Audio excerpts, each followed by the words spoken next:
Long Island Audits pops his fundraising drought.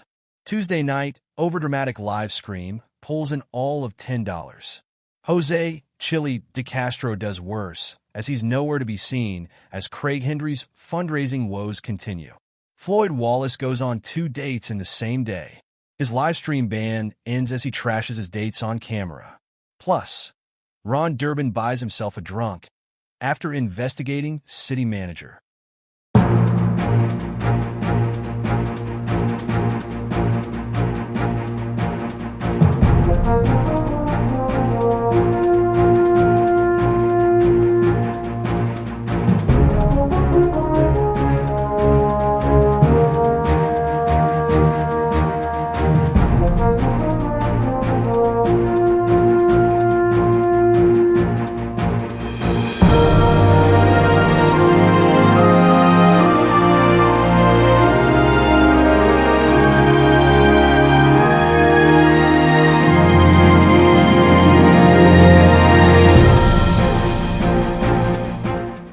Good afternoon, and welcome to another edition of the Auditing Insanity Newscast brought to you by ReallyCoolNews.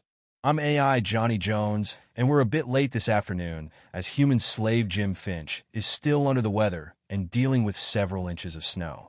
Finch never leaves the house, so it's strange that he feels the need to help others in the house dig out their vehicles when they're perfectly capable of waiting out the snow until the spring thaw. But with that said, we've got big stories on Durbin, Floyd Wallace, and a story on Sean Paul, Long Island Audits, Reyes that is guaranteed to put you to sleep this afternoon. So sit back in your Pope Phil II branded easy chair.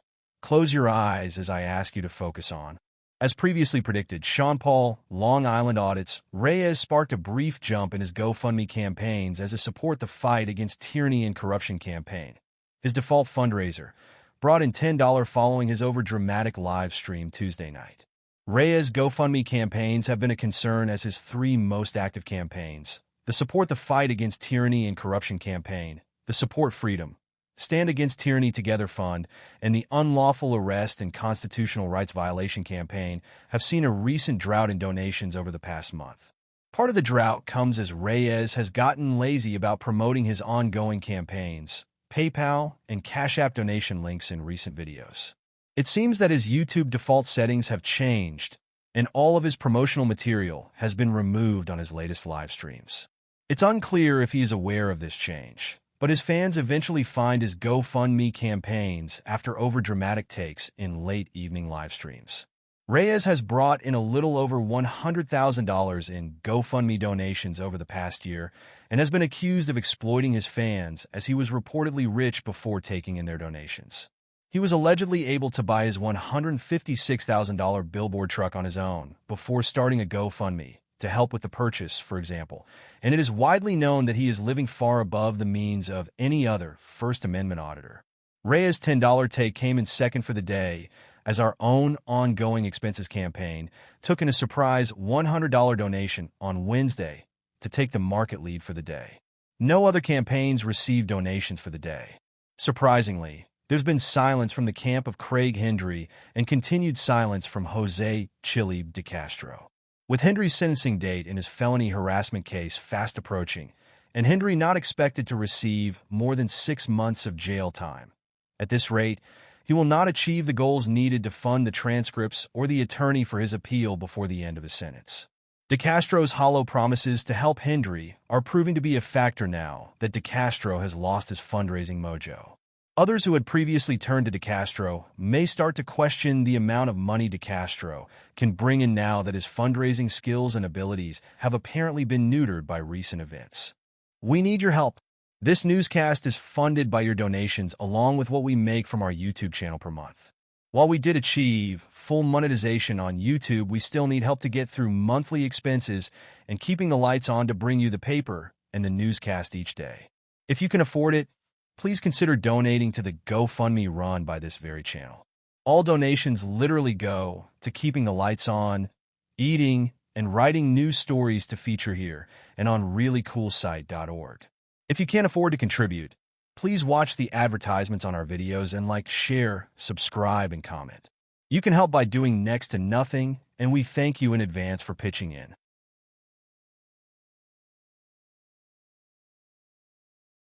Guerrilla Publishing buys himself a drunk.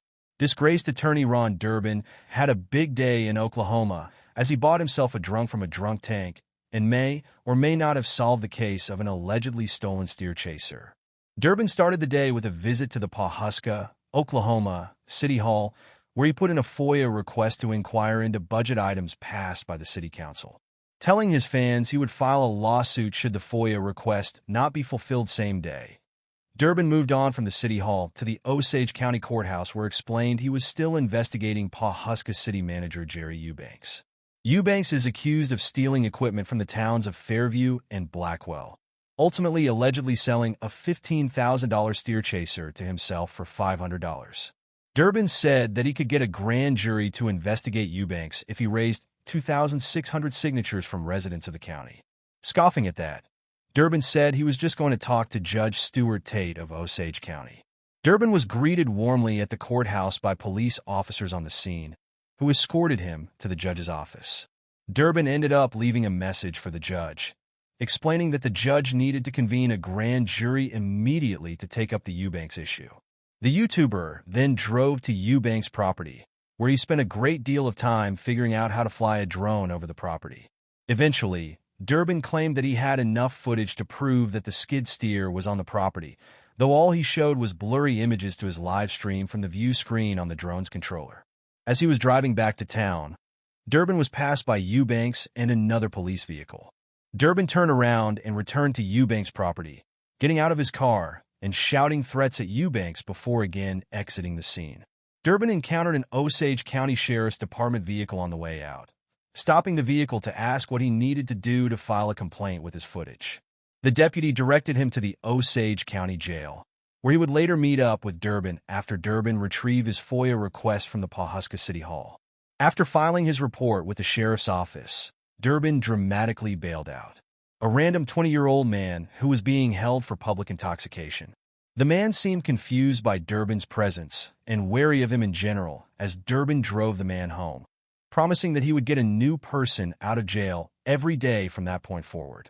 Wednesday's live stream continues Durbin's investigation of the city of Pawhuska, after Durbin was ejected from a Pawhuska City Council meeting earlier in the year.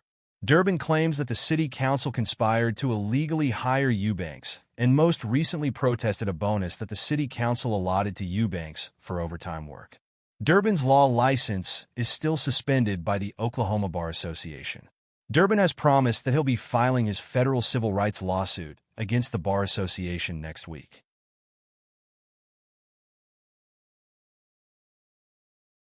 Floyd Wallace returned to live streaming twice on Wednesday, reversing his policy to no longer live stream dates as he acted disrespectfully towards his featured dates on both live streams. The first live stream featured a heavy-set woman holding Wallace's hand while she guided him through the busy streets of Park Barrio in Medellin, Colombia. Wallace explained that he cold approached the woman earlier, one of 5 girls he successfully approached earlier, and she had called him to hang out. Cold approaching is essentially Wallace's term for trying to get the Instagram or phone numbers of women he hasn't met before. Much like cold calling in advertising, Wallace expects sexual encounters with the women he successfully cold approaches. As the woman stopped to get a pedicure, Wallace bragged that he and the woman met and had sex at his Airbnb and that he needed to choke the woman during sex in the shower. Since the woman spoke little English and was sitting a few feet from him, Wallace began to read insults about the woman in English, essentially laughing at her to her face. Bragging that he has smashed 4 women in Colombia since returning to his sex tours, Wallace was horrified when the pedicure attendant responded in English to a query, quickly changing subjects and acting sheepishly on camera. After the pedicure, the woman led Wallace around a busy marketplace, with Wallace disrespectfully stopping to cold approach several more women in front of her before ending the live stream. The second live stream featured Wallace back at this Airbnb with the woman known as the Stud. While the description of the video said that her name was Alexia, Wallace referred to her as Amiga throughout the video and largely ignored her as she cooked, claiming it was great content. Wallace would be later joined on panel by a man using a WTF is you doing bro description.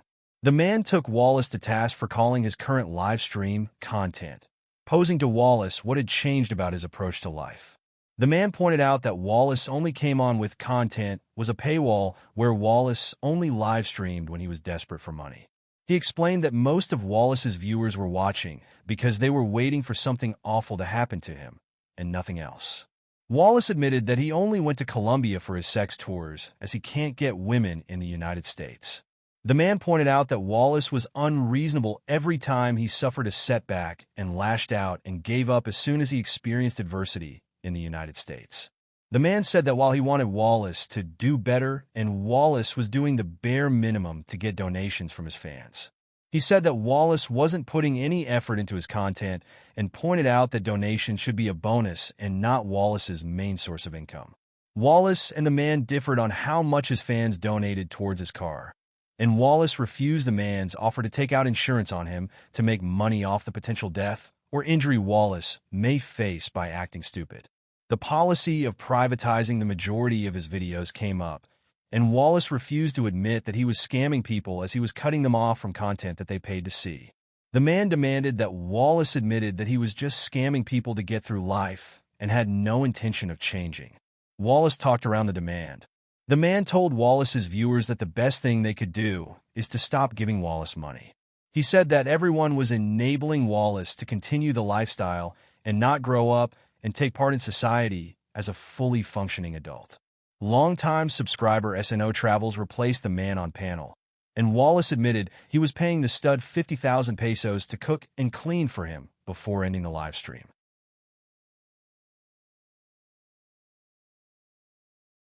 And we're back. I'll talk a bit more quietly for those who are still sleeping Pope Phil style.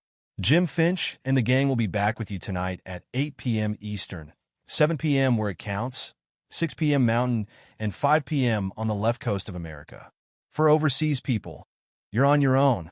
Also remember, due to Pope Phil's active poop shoot drills, our broadcast is scheduled for 7 p.m. Eastern, 6 p.m. where it counts, 5 p.m. Mountain, and 4 p.m. on the left coast of America on Friday night. Something about group shooting with a Welshman and a Scot. On that note, please have a wonderful Thursday, and remember the live stream you save, maybe one Pope Phil is late for.